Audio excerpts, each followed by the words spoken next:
pang-apat nating topic, mga kababayan, kung babalikan po natin yung mga vlog ni Percy Lapid, naku, kanina kasi bago ako matulog kaya bumagsak agad yung mata ko, eh, 'no. Hilig ko po 'yun, mga kababayan, yung nasa tenga ko yung cellphone ko. Wala akong ganito, hindi ko nilalagay, nasa tenga yung cellphone ko, pinapakinggan ko lang yung mga vlogs, 'no. Nadaan, bumalik sa kumbaga sa YouTube ko yung mga vlog ni Percy Lapid. Ma'am Lynn Tamori, salamat po ulit sa inyong super chat. Basta dun tayo sa true, ilaglag ang peke. Mamaya yan, ano? Dahil sabi nila, pinepeki daw po.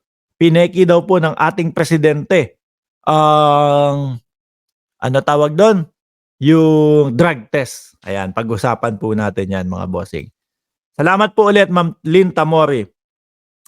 So dito po, mga kababayan, nung narinig ko ulit yung mga sinasabi ni Percy Lapid, mga boss, sabi niya dun sa isang vlog niya, oh, yang si ano, yang si Kibuloy, binigyan niya ng bahay si Duterte, something like that, mga kababayan, no?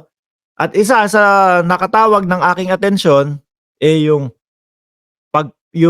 pagsasabi ni Percy Lapid na, "Yang sige Buloy para kang hino-hold up niyan, eh." Ayan, sabi ko, naku, ano kaya ang interesadong maririnig natin dito sa pangho-hold up daw ni Pastor Kibuloy. Ito nga po ay patungkol doon sa mga miyembro niya, 'no, sa iba't ibang bansa na may hawak na tab, mga bossing, at nakalagay doon kung saan man nila ido-donate, kung saan mang biktima, 'no, kung Yolanda, kung saan man, 'no, at nakalagay sa ibabaw, KJC, Kingdom of something like that, 'no. So ngayon, kalat na kalat po talaga ito, mga kababayan, sa iba't ibang bansa at nakikita niyo naman po may mga video. So sabi ko, what, tumutugma yung mga sinasabi ni Percy Lapid dati, 'no? Talagang nagkakatotoo yung mga sinasabi ni Percy Lapid nung siya ay nabubuhay. Mga kababayan, kitang-kita natin doon sa isang video na ipinalabas natin na yung isang miyembro, no, ng KOJC kumatok doon sa pintuan. Kung di ako nagkakamali, sa Hong Kong 'yun. Kumatok sa pintuan tapos nangungulit na manghingi ng abuloy o manghingi ng tulong daw po para sa Yolanda ba 'yun o hindi, basta something, na nangyari sa Pilipinas, bagyo yata kung di ako nagkakamali, 'no. Pero 3 years na, mga kababayan, 3 years na, nanghihingi pa din, mga boss. Sabi ni Don Kengs, "Pareho tayo, Mark Ramos, sir. 'Pag matutulog na ako, nakikinig ako sa mga vlog sa YouTube." Yes po, pampatulog, ano. So sabi ko, eto siguro yung tinutukoy ni Percy Lapid na si Kibuloy parang nangho-hold up yan, eh. Kasi sa kanya kapagka hiningan ka dun sa bus, sa mga bus daw, 'no, sa kanya 'pag hiningan ka sa mga bus, walang kapalit, 'no. Sabi ni ano, Percy, ako 'pag nakita ko na merong hawak-hawak na tab at nakita ko yung pangalan, KOJC, tinutulugan ko yan. Kunyari nagtutulog-tulugan ako, eh, para hindi mabigyan, eh. Siguro alam ni Percy Lapid na hindi naman talaga sa maganda mapupunta etong mga donasyon na ipinanghihingi, 'no. Mabutit mabuti pa daw po yung iba, mga kababayan, na kapagka yung mga estudyante, kapagka binentahan ka nung mga OTAP, may kapalit. Dun kay pastor daw, wala daw. Para daw, parang ano yan, parang nangho-hold up diyan, mga kababayan.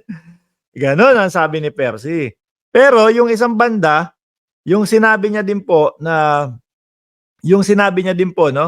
eto. Pakinggan niyo ng mabilisan 'tong si Percy.